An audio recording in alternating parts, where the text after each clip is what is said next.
Everyone, ಇವತ್ತಿನ ಒಂದು special recipe quick mutton biryani, ಅಂದರೆ ಹೇಗೆ ಬಿರಿಯಾನಿ ಮಾಡೋದು ಅಂತ ತೋರಿಸ್ತಿದ್ದೇನೆ.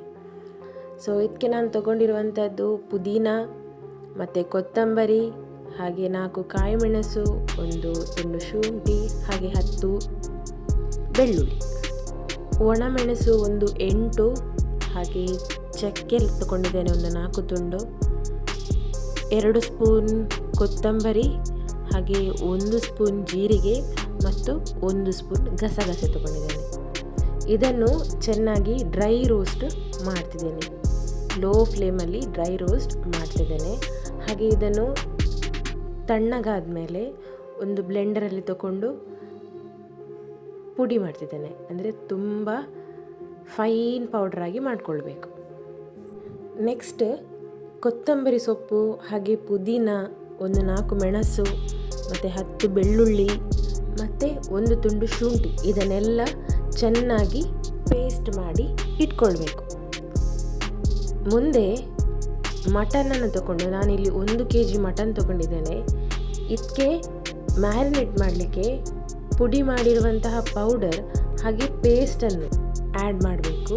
ಹಾಗೆಯೇ ಇದಕ್ಕೆ 1 ಸ್ಪೂನ್ ಅರಶಿನ ಮತ್ತು ರುಚಿಗೆ ತಕ್ಕಷ್ಟು ಉಪ್ಪನ್ನು ಹಾಕಿ ಒಮ್ಮೆ ಕಲಸಿ, ನಂತರದಲ್ಲಿ ಅದಕ್ಕೆ ಬಿರಿಯಾನಿ ಮಸಾಲವನ್ನು ಹಾಕಿ ಚೆನ್ನಾಗಿ ಕಲಸಬೇಕು. ನಾನಿಲ್ಲಿ 1 kg ಮಟನ್ ತಗೊಂಡಿದ್ದೇನೆ. ಇದಕ್ಕೆ 6 ಸ್ಪೂನ್ ಬಿರಿಯಾನಿ ಮಸಾಲವನ್ನು ಹಾಕ್ತಿದ್ದೇನೆ. ಇದಾದಮೇಲೆ ಇದನ್ನು ಚೆನ್ನಾಗಿ ಕಲಸಿ ಒಂದು 30 ನಿಮಿಷ ಮ್ಯಾರಿನೇಟ್ ಮಾಡಿ ಇಡ್ತಿದ್ದೇನೆ. ಈ ಅರ್ಧ ಗಂಟೆ ಟೈಮಲ್ಲಿ ಬಿರಿಯಾನಿಯನ್ನು ರೆಡಿ ಮಾಡ್ತಿದ್ದೇನೆ, ಅಂದರೆ ಬಿರಿಯಾನಿ ರೈಸನ್ನು ರೆಡಿ ಮಾಡ್ತಿದ್ದೇನೆ. ಇಲ್ಲಿ ನಾನು ಬಿರಿಯಾನಿ ರೈಸನ್ನು ಮತ್ತು ಅದರ ಗ್ರೇವಿಯನ್ನು ಸಪ್ರೇಟಾಗಿ ಕುಕ್ ಮಾಡ್ತಿದ್ದೇನೆ. ಇದಕ್ಕೆ ನಾನು 300 ಗ್ರಾಮ್ ಆಗುವಷ್ಟು ಅಕ್ಕಿಯನ್ನು ತಗೊಂಡು ಇದನ್ನು ಚೆನ್ನಾಗಿ ತೊಳೆದು ಅರ್ಧ ಗಂಟೆ ನೀರಲ್ಲಿಟ್ಟಿದ್ದೇನೆ. ಈಗ ಬೇಯಿಸಲಿಕ್ಕೆ ಒಂದು ಪಾತ್ರೆಯಲ್ಲಿ 4 ಲೋಟ ನೀರು ಹಾಗೆ ಬೇಕಾಗಿರುವ ಗರಂ ಮಸಾಲೆಯನ್ನು ಹಾಕಿ ಚೆನ್ನಾಗಿ ಬೇಯಿಸಬೇಕು. ತುಂಬ ಬೇಯಿಸ್ಲಿಕ್ಕೆ ಹೋಗಬೇಡಿ, ಒಂದು 90% ಬೇಯೋ ತನಕ ಇಡಿ. ನಂತರ ಅದನ್ನು ನೀರು ಸ್ವಲ್ಪ ಆವಿಯಾಗುವಾಗ ಅದನ್ನು ಪಾತ್ರೆಯಲ್ಲಿ ಹಾಕಿಡಬೇಕು. ಯಾರೆಲ್ಲ ನನ್ನ ಚಾನಲ್ ನೋಡ್ತಿದ್ದೀರಿ, ಸಬ್ಸ್ಕ್ರೈಬ್ ಮಾಡದಿದ್ದರೆ ಸಬ್ಸ್ಕ್ರೈಬ್ ಮಾಡಿ, ವಿಡಿಯೋವನ್ನು ನೋಡಿ ಲೈಕ್ ಮಾಡಿ, ಶೇರ್ ಮಾಡಿ, ಹಾಗೆ ಸಪೋರ್ಟ್ ಕೂಡ ಮಾಡಿ.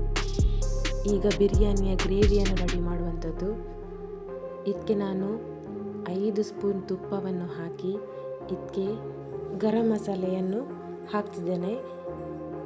ಚಕ್ಕೆ, ಲವಂಗ, ಏಲಕ್ಕಿ ಇದನ್ನೆಲ್ಲ ಹಾಕಿ ಚೆನ್ನಾಗಿ ಬೇಯಿಸಿ ಇದಕ್ಕೆ 2 ಈರುಳ್ಳಿ ಹಾಗೆಯೇ 1 ಟೊಮೆಟೊವನ್ನು ಹಾಕಿ ಲೋ ಫ್ಲೇಮಲ್ಲಿ ಬೇಯಿಸಬೇಕು.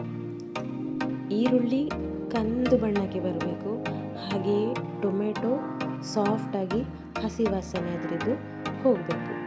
ಇದೆಲ್ಲ ಆದಮೇಲೆ ಮ್ಯಾರಿನೇಟ್ ಮಾಡಿದಂತಹ ಮಟನ್ ಮಸಾಲವನ್ನು ಇದಕ್ಕೆ ಹಾಕಿ ಚೆನ್ನಾಗಿ ಒಮ್ಮೆ ಕಲಸಬೇಕು. ಈಗ ನಾನು ಮಟನನ್ನು ಹಾಕ್ತಿದ್ದೇನೆ. ಇದಕ್ಕೆ 2 ಲೋಟದಷ್ಟು ನೀರು ಹಾಕಿದ್ದೇನೆ. ತುಂಬ ನೀರು ಹಾಕಿದರೆ ಅದು ಗ್ರೇವಿ ತುಂಬ ತೆಳುವಾಗ್ತದೆ. ಅದಕ್ಕೆ 2 ಲೋಟ ನೀರು ಹಾಕಿದರೆ ಸಾಕು. ಇದು ಚೆನ್ನಾಗಿ ಕಲಸಿ ಆದಮೇಲೆ ಕುಕ್ಕರ್ನ ಮುಚ್ಚಳವನ್ನು ಮುಚ್ಚಿ 5 ಇಂದ 6 ವಿಸಿಲ್ ಹೋಗೋ ತನಕ ಇದನ್ನು ಬೇಯಿಸಬೇಕು.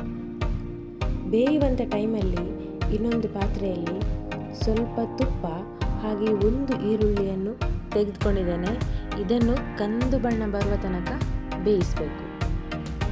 ಅಂದರೆ ಲೋ ಫ್ಲೇಮಲ್ಲಿಟ್ಟು ಅದು ಸರಿಯಾಗಿ ಕಾಯೋ ತನಕ ಕಾಯಬೇಕು. ನೆಕ್ಸ್ಟ್ ಅದನ್ನು ಒಂದು ಪಾತ್ರೆಗೆ ತೆಗೆದಿಟ್ಕೊಂಡು ಇನ್ನೊಂದು ಸ್ಪೂನ್ ತುಪ್ಪ ಹಾಕಿ ಅದಕ್ಕೆ ದ್ರಾಕ್ಷಿ ಮತ್ತು ಗೋಡಂಬಿಯನ್ನು ಹಾಕಿ ಸ್ವಲ್ಪ ಕಾಯಿಸ್ತಿದ್ದೇನೆ. ಈಗ ಎಲ್ಲವೂ ರೆಡಿಯಾಗಿದೆ. ನಂತರದಲ್ಲಿ ಗ್ರೇವಿ ಮತ್ತು ಬಿರಿಯಾನಿಯನ್ನು ಮಿಕ್ಸ್ ಮಾಡಬೇಕು. ಇಲ್ಲಿ ಸ್ವಲ್ಪ ಅನ್ನ ಹಾಕಿ ಅದಕ್ಕೆ ಕಾಯಿಸಿದ ಈರುಳ್ಳಿ ಹಾಗೆ ಗೇರು ಬೀಜ ಮತ್ತು ದ್ರಾಕ್ಷಿಯನ್ನು ಹಾಕಿದ್ದೇನೆ. ಮತ್ತು ಮಟನ್ ಗ್ರೇವಿಯನ್ನು ಕೂಡ ಹಾಕಿ ಮಿಕ್ಸ್ ಮಾಡ್ತಿದ್ದೇನೆ. ನನ್ನ ಡೆಲಿಷಿಯಸ್ ಹಾಗೆ ಟೇಸ್ಟಿ ಮಟನ್ ಬಿರಿಯಾನಿ ರೆಡಿಯಾಗಿದೆ. ನೀವು ಕೂಡ ಟ್ರೈ ಮಾಡಿ, ಹೇಗಾಗಿದೆ ಅಂತ ಹೇಳಿ ಕಮೆಂಟ್ ಮಾಡಿ. ನನ್ನ ಚಾನಲ್ಗೂ ಒಮ್ಮೆ ವಿಸಿಟ್ ಮಾಡಿ, ಅದರಲ್ಲಿರುವ ಎಲ್ಲ ವಿಡಿಯೋಗಳು, ರೆಸಿಪಿ ವಿಡಿಯೋಗಳು, ಕ್ರಾಫ್ಟ್ ವಿಡಿಯೋಗಳು ಇದನ್ನೆಲ್ಲ ನೋಡಿ ಅದನ್ನು ಕೂಡ ಲೈಕ್ ಮಾಡಿ, ಶೇರ್ ಮಾಡಿ, ಹಾಗೆ ನಿಮ್ಮ ಫ್ರೆಂಡ್ಸಿಗೂ ಕೂಡ ಅದನ್ನು ಕಳಿಸಿ. Thank you so much. Enjoy your day from Dhanya Suvarna. Bye bye. Next ವಿಡಿಯೋಗಳೊಂದಿಗೆ ಬರ್ತಿದ್ದೇನೆ.